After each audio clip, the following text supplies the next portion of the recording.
Boss, time check. 2:45 na ng hapon. Touchdown na kami ng Dipakulaw. Tingnan nyo yung view. Oh, di ba? Oh. Oh. Hanapin lang namin yung resort na pupuntahan namin. Okay. Okay, time check. Alas 8, sakto. Sibat na kami. Biyahe namin yun, Baler. Let's go. Time check, 9:30 na ng umaga.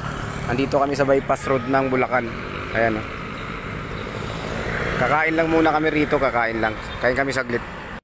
Almusal muna kami ng Paris, mga boss. Ayan o. Dalawa lang kami ng asawa ko nag-rides. Punta kami ng Baler.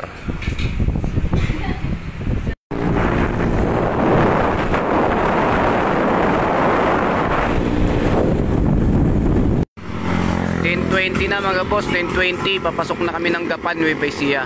Ayan o, Gapan, Nueva Ecija. 10:45 na ng tanghali, nasa bypass road na kami ng Nueva Ecija. Ayan. Bumili lang muna ng tubig si Maricho, nauhaw kami. Pagkatapos naming uminom, bakbak na naman. Time check, alas 2:15 na ng hapon. Andito pa lang kami sa Maria Aurora. Nagbago ng lugar, hindi na raw kami sa Baler. Didiretso na kami ng mga boss, Dipakulaw. Let's go. Papunta ng Dinggalan natin. Dipakulaw, Aurora. Ang ganda oh. Oh. Ganda.